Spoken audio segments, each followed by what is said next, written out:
have Hans van Bergen from the Netherlands. Welcome. Hans is a consultant and teacher.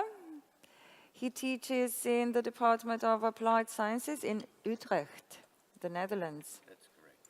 Wow. So, you claim that learning is often a social activity. So how would you connect that social activity now with the blended learning concept and the debate we opened? We said we'll pursue that debate on what's blended, how to blend, and now social activities within blended learning. I surprised you. If you have blended learning, we have several models in our approach of blended learning. At first we think... you have just the green button is your way to use your presentation? Yeah. Or you haven't got any presentation? Do you want me to answer your question first, or shall I start my presentation, whatever you like? I saw you're a wonderful. Sorry. When we are talking about blended learning, we are saying, well, you have to. We start with Bloom's taxonomy. There are 6 levels, I think, in Bloom's taxonomy, and the lower levels is something that you can do very well alone, on your own. You have your content, you go online to collect your content and to gain knowledge. Since we are a university for applied sciences, what's necessary is next that the gained knowledge that you have, you put it in a context, and in a professional context, and that you do with your peers or with your in a group, and that's the social part of it. So you learn from and with your peer students, and then the third level is when you come to the higher levels of Bloom's taxonomy. That is something to do with the professor, and it's all the idea of it all is that you are not working from the knowledge. It's not a curriculum made of knowledge, but it's a curriculum made of questions, and it's about the questions that you ask as a teacher to the students. How will they go and be prepared for deep learning? And that's the blended learning is something that you cannot learn without having the middle section and have the social connection with your peers, and it's necessary for putting your knowledge into the right context. Okay. That's a very in-depth answer. But that's Thank not. you. Yeah. Yeah, I was trying to just kind of set you up for maybe finding the connection with what you are going to say today at the same time. So that's why I was a bit. But okay. The floor is yours. I think I have a presentation.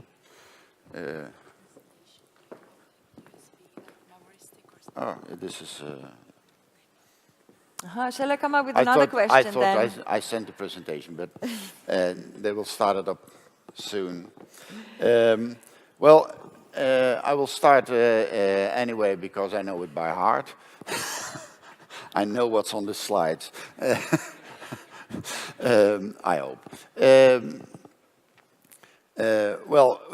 What we think and what I will be talking about is about liberating the students for the society. Immanuel Kant, the philosopher you all know about, had 3 levels of educating people. The first one is what we call civilization. When you are born into this world, you have to learn about the customs in your cultural environment. How do you dress? How do you eat? When do you sleep? Or well, all kinds of. This is weird.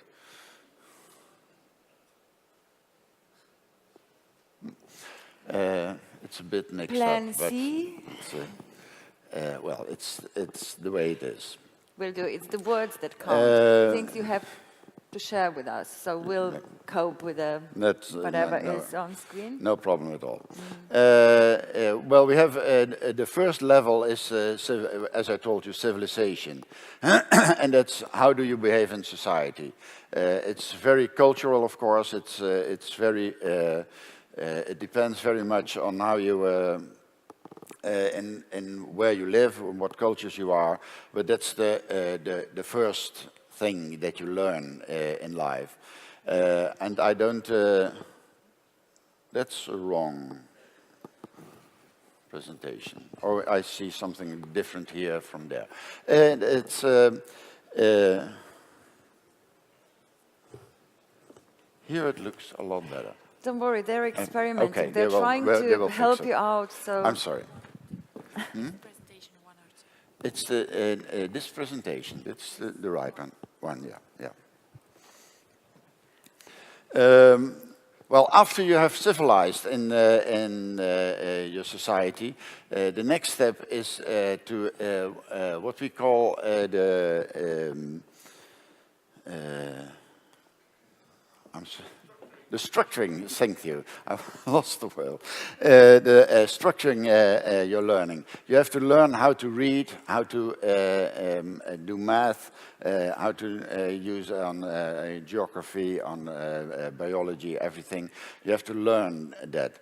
And the third step is on liberating the student, and that means from everything you have learned, how can you use that for making your environment or your society develop. The first thing is to stay in your, to survive in your society. That's civilizing. The structuring is necessary for sustaining the society, and the third step, liberating, is for developing the society and innovating society. So that's what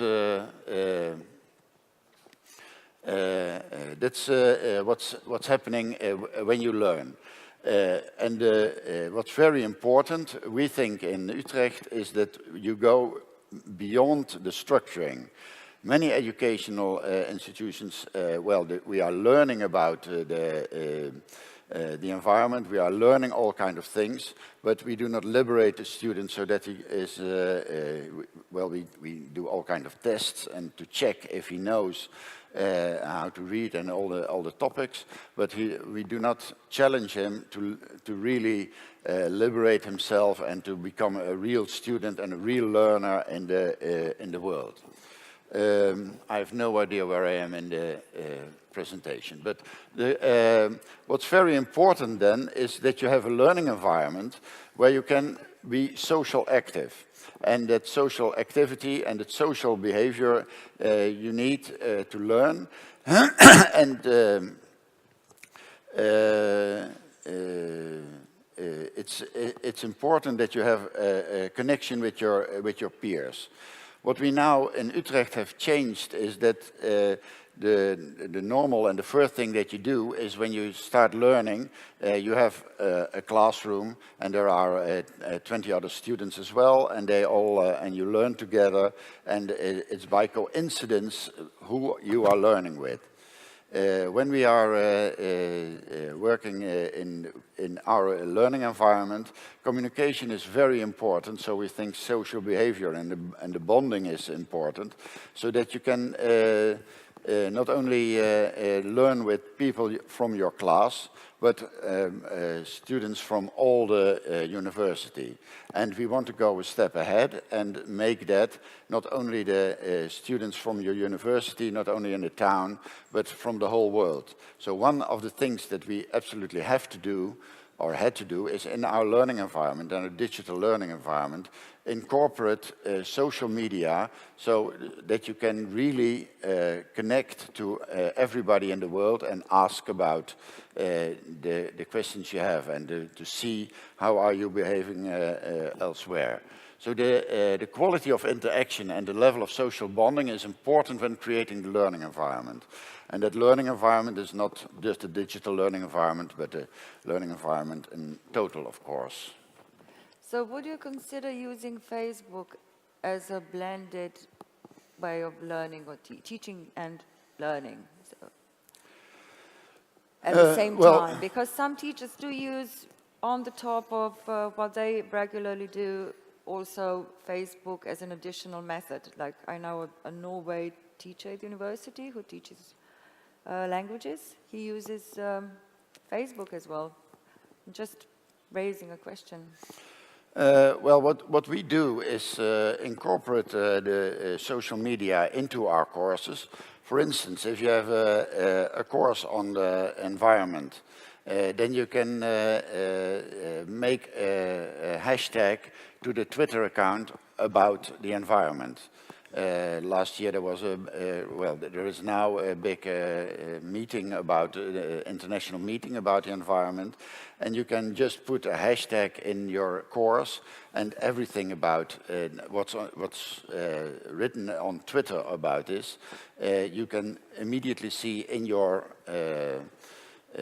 course, on your in your learning environment. On the other hand, when you have a comment on something on the during your course, you can write that comment. You can ask other students to react on that, but it is also possible to directly push that to the internet. So it's not generally not a Facebook page in general, but you are working on a special Facebook page. A lot of students make Facebook groups and are working on that. But for literature, for instance, if you have if you are studying a special author or somebody, you can make a hashtag on that author, and everybody that's in the world twittering about it, you can see in that course. I would love to show it to you, but we do not have, that's not possible here. But if you want to see what I mean, and if I have a live presentation of it, you can always come to the Eureka stand just outside this door, and there I can show it you live. For it's amazing that you, for instance, I did a course and I added hashtag OEB 16, and everything that's twittered here immediately shows up in the learning environment. So that's, the social interactions are very important. It's a bit, okay. When a student communicates with others and he can combine the knowledge with his context, he's prepared for deep learning. For that's very important. We are not doing this just for fun, but we want the students to really learn and to make them really deep learning. So that's why we need the students to communicate with each other, and why we absolutely, it's necessary that they have contact and social contact with their peers, and as broad as possible. This social hub, what we have in our learning environment, it connects teachers and externals and big data and teachers, and make it relevant for everybody. For it's not just that we have for the learners in our course that they can go outside and get information elsewhere, but it also works the other way around, so that everybody, when we have connected a Twitter hashtag to a course, everybody on Twitter can learn from that as well. So it's that social hub what we have, and I'm pretty sure that most of you have read the article of what's next with the LMS from EDUCAL's review last year, where they were talking about next generation digital learning environment. And one of the things there was that they considered a learning environment as a walled garden. And it's a very beautiful garden, but you have to tear down the walls. And what we did in our learning environment is that we really tear down the walls. So it's not only that people can look over the walls, but they can really communicate and walk in and out of the learning environment into the real world, and have a really connection with that. Maybe it was a little bit strange, but No, okay, we've done it. I think You see, the that's presentation is very not much essential. what I wanted to tell you about, or what I wanted to share with you. But that's a nice invitation, so everybody can see things you wanted to show. If you want to see it, what I after mean, and we that makes it finished. a lot more clear, So- please come next to the stand of Eureka's. It's just outside of the door. Well, that's practical, you see. Great, thank you. Okay. Thank you very much. Thank you very Hey. much.